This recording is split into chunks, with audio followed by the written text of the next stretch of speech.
Hi guys. So today we'll talk about Azure DNS service. So DNS, you're aware about the DNS does the name resolution. Okay. So Azure DNS also does the same. So Azure DNS is a hosting service for DNS domain that provide a name resolutions. Okay. For doing a name resolution, the Azure uses the Microsoft Service Infrastructure. Okay, so it manages your DNS records. It provides the name servers that will respond to DNS queries from end user or from end customers.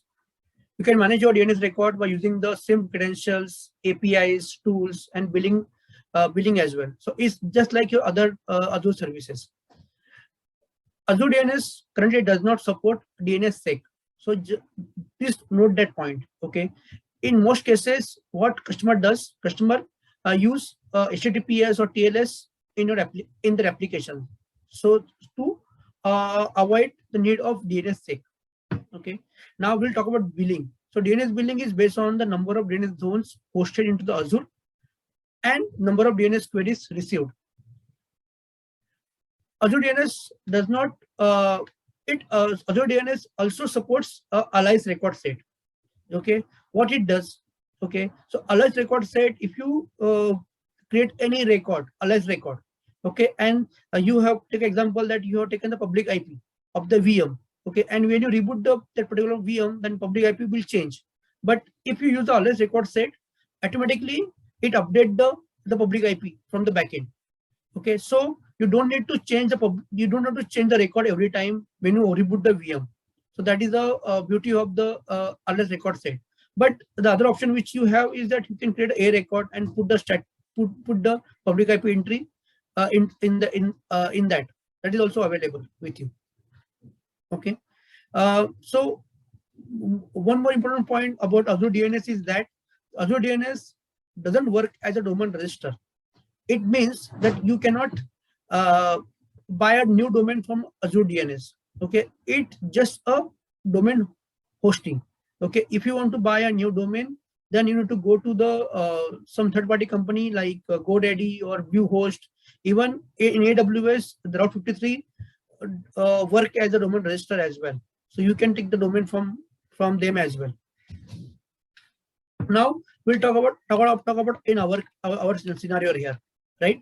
So I have taken one domain like sagarcloud.cf. Okay, and now I have to host this domain. So I'm going to host this domain into the DNS zone, and I have one app server, one website running on my app server. It has the public IP. So what I will do, I will create one record set in the this sagarcloud.cf DNS zone.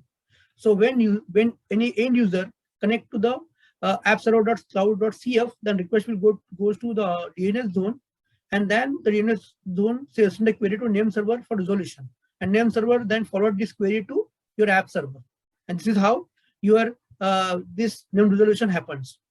Okay, in the public domain.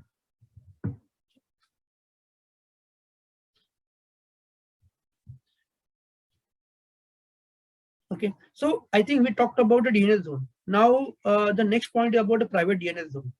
Okay, so DNS zone and private DNS does the same work. Okay, there is no change into that.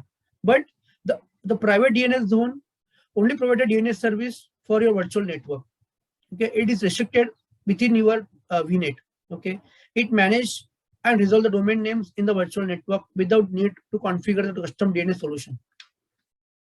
To resolve the record of private DNS zone of your virtual network, you need to link your virtual network with the zone. We will see that as well. So you can also you can also enable auto registration on virtual network. When you enable auto registration, the virtual on virtual network link, the DNS record for the virtual machines in that virtual network are registered automatically.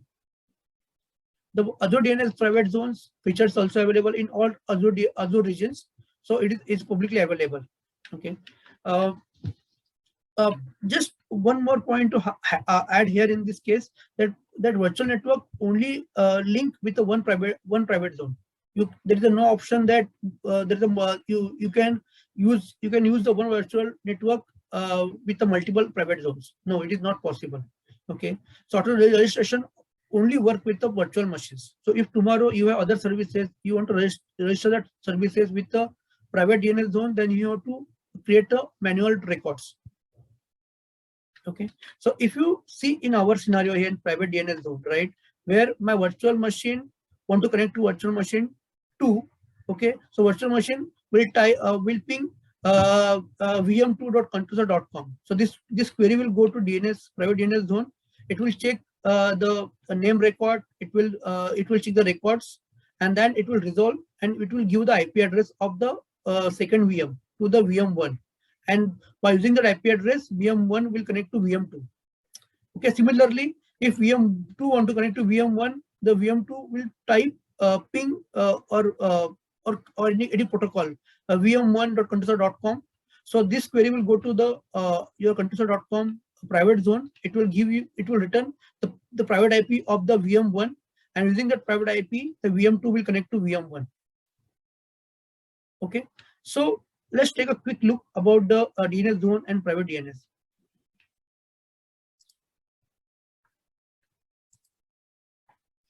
Okay, you can type the DNS zone here like this. Okay, so already I created one DNS zone. Before showing that, let me show you how to create that. It's very straightforward. You have to open this page. In this page, you have to select your resource group. Then you have to put the name.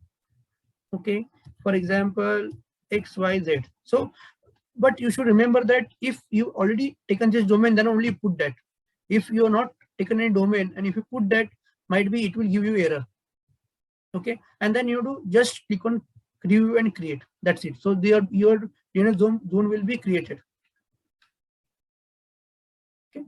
Similarly, in my case, I already added a DNS zone with the sagarcloud.cf domain name. Okay, so when you create it, so by default it creates your name servers, and it will create a SOA, Service of Authority records. So this record by default got created. Now, in my case, let me open one more tab.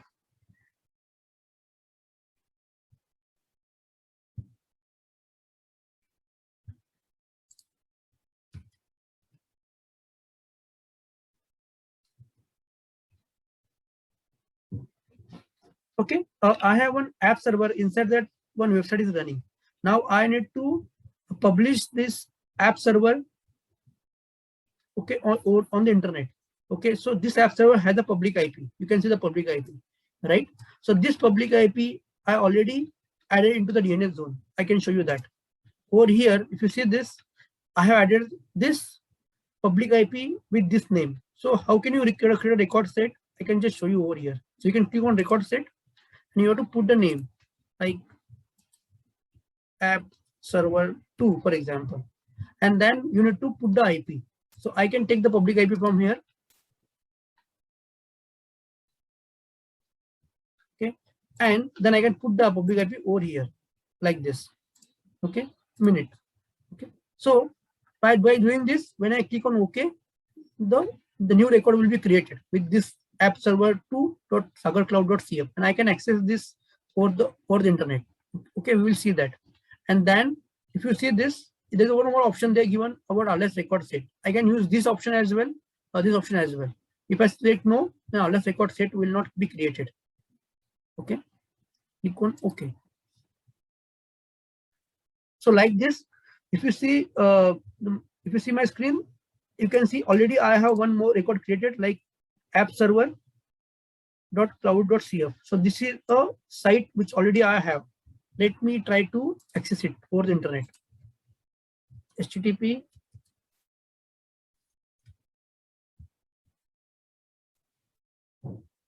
See, can you see this? So over the internet also I can access this site. Okay, I don't have certificate, that's why you can see not non-secure, but I can access it over the internet as well. See, can you see that? Okay, let me put the what is the other one?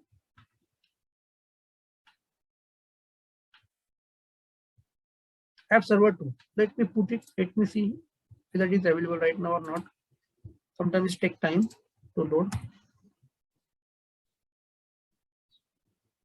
See, can you see this? So app server 2.sagarcloud.cf. So over the internet, I can access this website. Okay, it's very simple and very straightforward. Okay. Now we'll talk about the private DNS zone. Okay, I hope you got an idea about the DNS zone. Okay, so let me talk about the private DNS zone. So private DNS zone, I have already created the contour.com as a private DNS zone. You can see here, right? Okay, so once you create this private DNS zone, again it will give you the SOA, Service of Authority record. Okay, now the point here is that if you want to use this private DNS zone with a virtual network, you need to create a virtual network link like this. Okay, you have to add this and you have to put name like VNet link 1. Okay, I need to put my virtual network name here, and then I need to click on the auto registration. So once I do this, then if I create any new VM, so that VM will get a record automatically, or the record of the VM will get created automatically. Okay, we'll see that shortly. So let me click on this. So now I am linking this private DNS zone with my virtual network.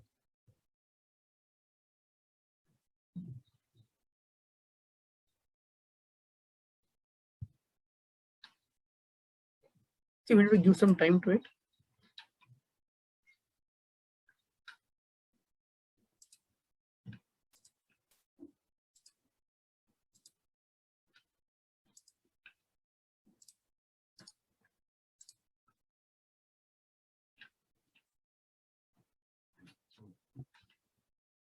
So we need to wait for some time till it get complete.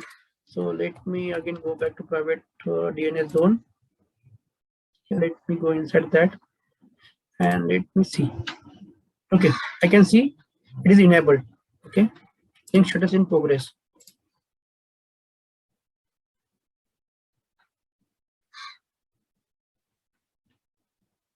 We'll click on this, we'll confirm it. Okay.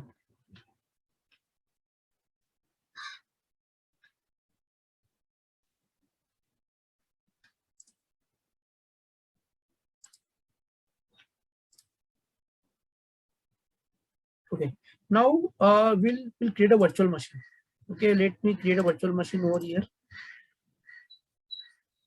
Virtual machine creation process is very straightforward. There's nothing change into that. Okay, we don't need to do anything over here. VM1.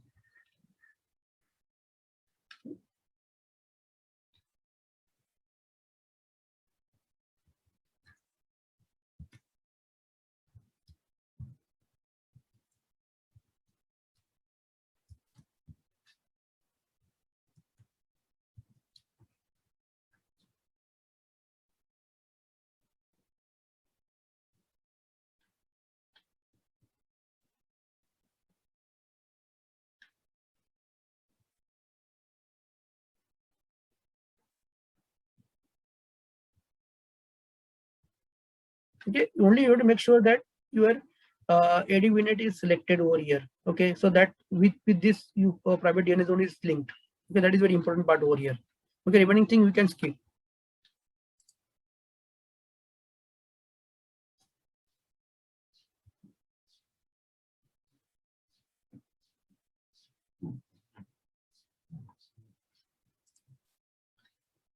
Okay, so see the status here.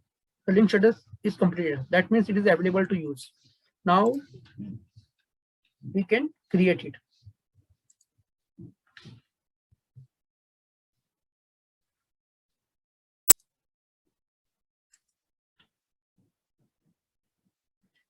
So I have created a VM1 and VM2. Okay, so now we'll see. We'll go to private DNS zone and I will go to contour.com. So over here you can see, right? So VM1, VM2 already the record is added. If I click on any record, you can see that. See, this VM1 contour.com, this record is got added. And they have mentioned clearly here. This is the auto register record set in the private DNS zone, cannot be edited. Okay, so this is how automatically the record got added. So we can use that as well, right? So with VM, you can automatically create a record, okay, and that is get that is get stored in this private DNS zone. Okay, but for remaining services, you need to create a record manually. Okay, and one more thing to highlight here is that maybe you have seen like this as well, right? So maybe when you create a private link, so that time the Azure create a separate DNS record for private link. You cannot use this private DNS zone for your private link uh, uh, resolution. Okay, so for private link, you need to automatically the Azure create a new record, and that is being used for your name resolution. Okay, so this is specifically for private link, but for any other purpose, you can use this private DNS zone. It works as your normal DNS servers, okay, which is being used in the on-premises as well. It's a capability to add multiple records inside that. Okay, and you can use for multiple services to resolve it.